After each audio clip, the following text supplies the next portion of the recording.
아니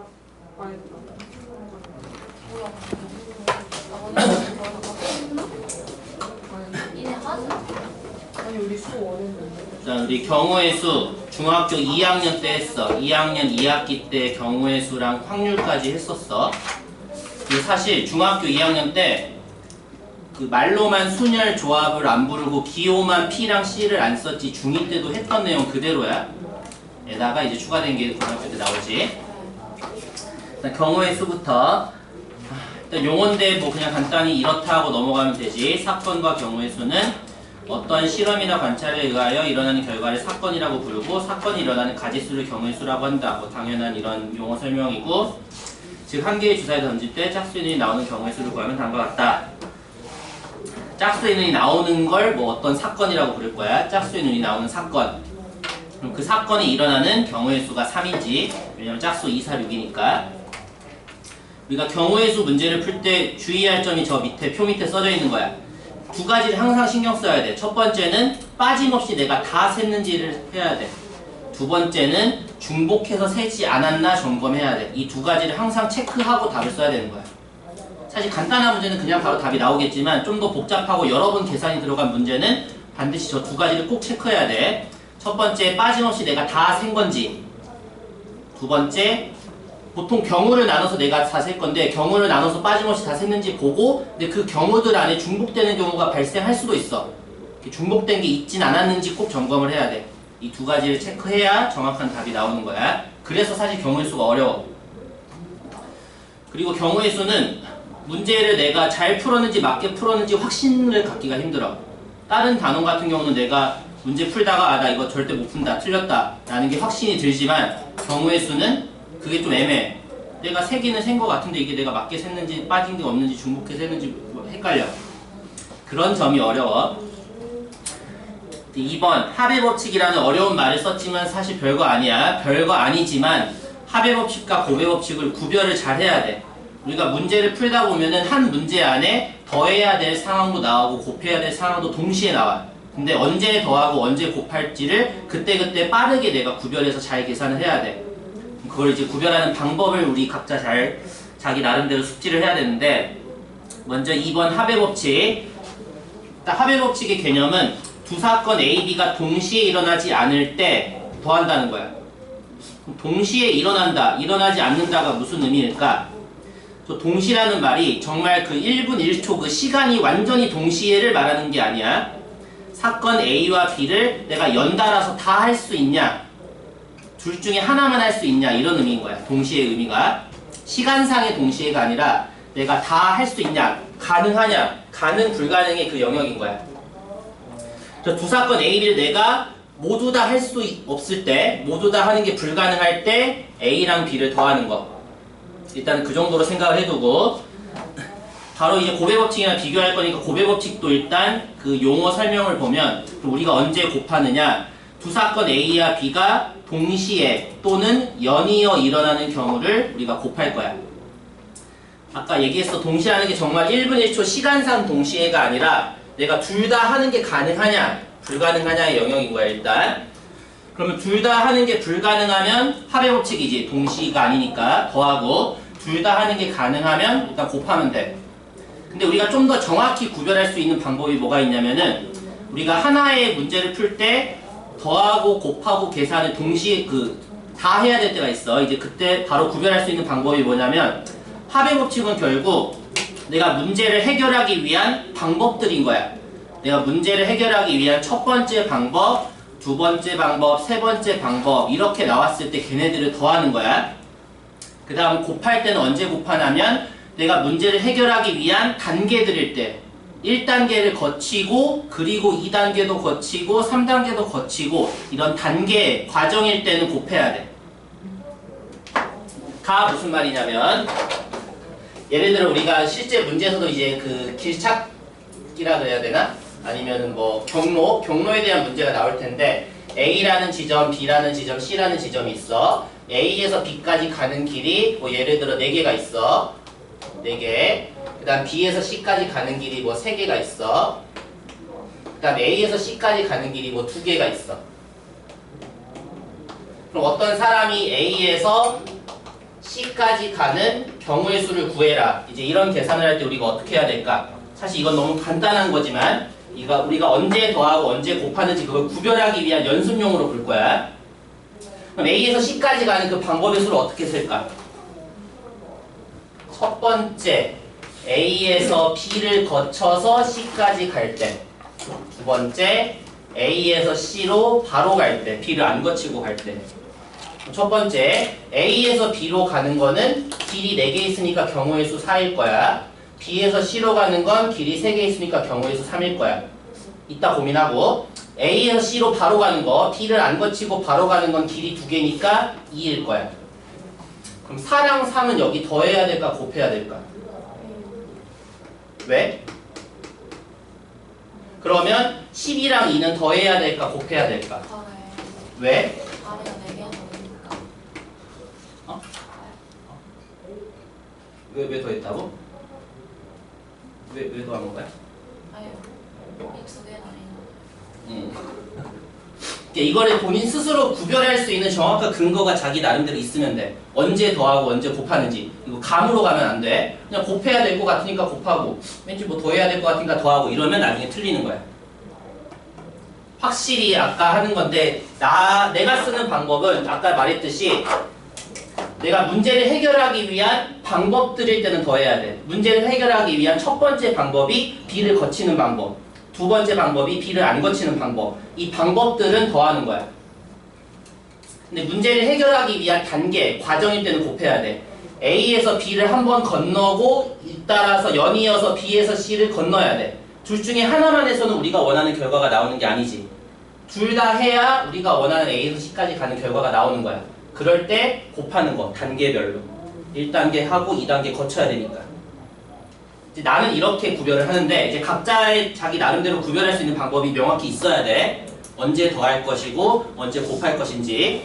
지금은 계산을 뭐 2번밖에 안 한 건데 실제 우리가 복잡한 문제에서는 저 덧셈과 곱셈을 한 67번 해야 될 때가 와. 그때 우리가 바로 판단해야지. 언제 더하고 언제 곱하고 이런 거를. 그래서 본인 스스로 구별할 수 있는 자기만의 방법이 있어야 돼.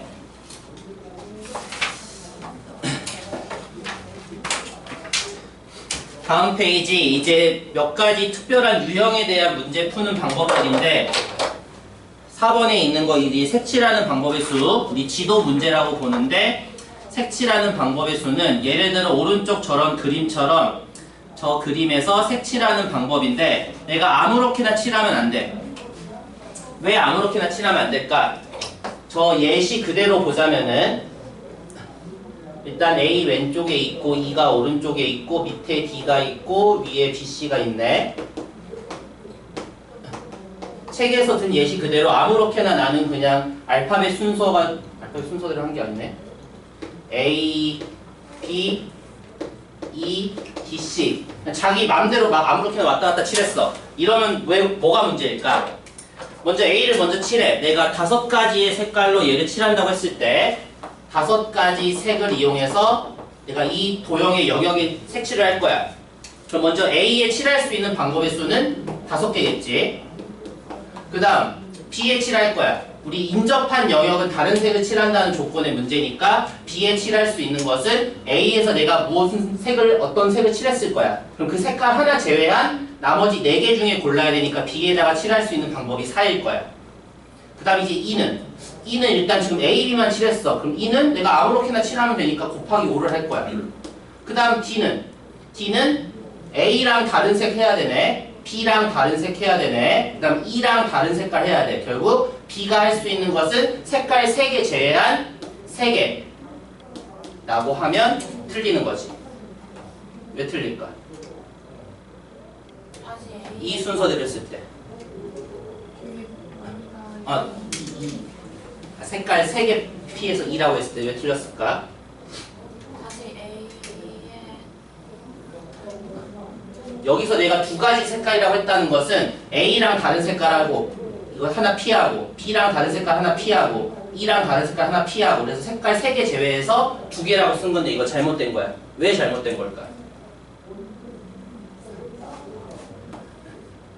지금 얘가 뭐냐면은 A랑 다른 색깔 해야 되고 B랑 다른 색깔 해야 되고 E랑 다른 색깔 해야 돼서 2개라고 한 거야. 이 두 개라고 한 건 왜 잘못됐어?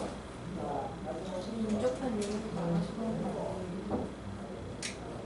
A랑 E가 A랑 E가 동일한 색깔일 수도 있어서 그래. 색깔을 3개 피해야 되는 게 아닐 수도 있어서 그래.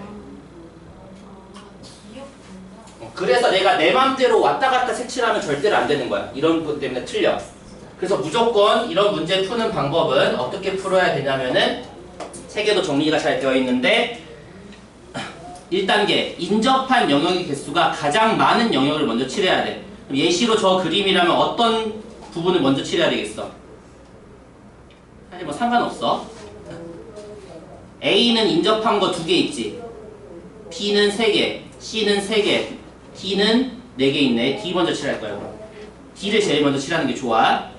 그럼 D를 먼저 칠해. 그 다음 2단계. 그럼 그 D랑 인접하는 영역 중에 이미 색칠된 영역의 개수가 많은 영역을 칠한다. 그럼 그 다음부터는 사실 자기 마음대로 칠하면 되는데 D 다음에 어디를 칠하는 게 좋냐면 각자가 생각해보면 D 다음엔 어디를 칠하는 게 좋을까? A. 또 다른 사람은? 근데 양옆에 아니면 상관없지 않아? 상관은 없는데 이제 좀 더 도형이 복잡해질 걸 대비해서 B. D 다음에 B를 하는 게 좋아. 왜냐면 A보다 B가 또 인접한 게 더 많으니까. 도형이 단순할 때는 D 한 다음에 뭐 한 바퀴 돌아서 칠해도 다 나와. 근데 좀 더 잘게 쪼개지고 더 복잡하면은 최대한 인접한 영역이 많은 순서대로 하는 게 좋아요. 그래서 D, B, 그 다음은 이제 상관없어. 그 다음은 뭐 다 인접해 있고 뭐 어떻게 돼 있으니까 D, B, A, C로 한번 해볼 거야. 이렇게 우리가 계속 해본 다음에 이제 경우의 수를 어떻게 구할까? 먼저 D에 칠할 수 있는 것 맨 처음이니까 무조건 우리는 5개 중에 하나 고르는 선택이 있어. 그 다음 B를 칠할 거야. 그럼 B는 앞에서 칠했던 D랑만 색깔이 안 겹치면 되니까 색깔 하나 제외한 거 나머지 4개겠지. 그 다음 A를 칠할 거야. 그럼 A는 B랑도 인접하고 D랑도 인접하고 당연히 B랑 D는 색깔이 달라. 따라서 D의 색깔 하나 제외, B 색깔 하나 제외하면 색깔 2개를 제외해야 돼서 A에 칠할 수 있는 건 3개인 거야. 그 다음에 C로 가. 이제 C는 앞에서 칠했던 A는 전혀 상관이 없지. 영향을 안 받아. C는 B랑만 다르면 되고 D랑만 다르면 돼. 근데 그 B랑 D는 색깔이 이미 달라. 따라서 얘도 색깔 하나 빼고 총 2개의 색깔을 빼면 되니까 C가 3개인 거야. 마지막 E는 얘도 A는 전혀 관심 없어. B도 관심이 없어. 얘는 C랑만 다르고 D랑만 다르면 되고 DC는 이미 색깔이 달라. 따라서 색깔 하나 빼고 하나 빼니까 총 2개의 색깔을 빼서 곱하기 3을 하면 돼. 그래서 이렇게 해야지 맞는 답이 나와. 그래서 도형이 더 복잡할수록 최대한 영역의 개수가 인접한 영역이 많은 순서대로 칠하는 게 안 틀리는 방법인 거야. 웬만하면 그래서 개수 많은 순서대로 칠해보는 게 좋아. 그다음 마지막 내용은 말 이름이 정말 이상하지. 교란순열이라는 이상한 말이 있는데 이거 옛날 말이긴 하고, 저 교란순열이라는 게 무슨 말이냐면은 자기 자신이 안 되는 거라고 보면 돼. 무슨 말이냐면 보통은 이거 실제 문제에서도 채점을 많이 해. 예를 들어 일단 교재 그대로 읽어보자면 A랑 B 두 사람이 모자를 쓰고 있는데 서로 모자를 바꿔 쓸 건데 자신의 모자를 안 쓰게 되도록 바꿔 쓰는 방법의 경우는 일단 하나밖에 없지. 서로 바꾸는 거. 그럼 이제 한 사람이 더 추가됐어. 3명의 사람이 모자를 바꿔 쓸 건데 자신의 모자를 쓰지 않도록 바꿔 쓰는 방법을 내가 일일이 세보면 2가지 경우밖에 없을 거야. 이런 식으로 이제 사람을 하나 더 늘려서 4명일 때, 그 다음 5명일 때 해볼 거야. 이걸 보통 우리가 문제에서는 시험지 채점하는 상황으로 많이 문제를 풀어. 예를 들어 4명의 사람이 뭐 시험을 봤어. 그럼 각자 자기의 답안지를 서로 친구랑 바꿔가면서 채점할 거야. 그럼 자기가 자기 거 채점하면 안 되지. 다른 사람 걸 채점하게 되는 경우의 수를 구해라. 이렇게 많이 문제에서 나와. 쉬었다가 하자.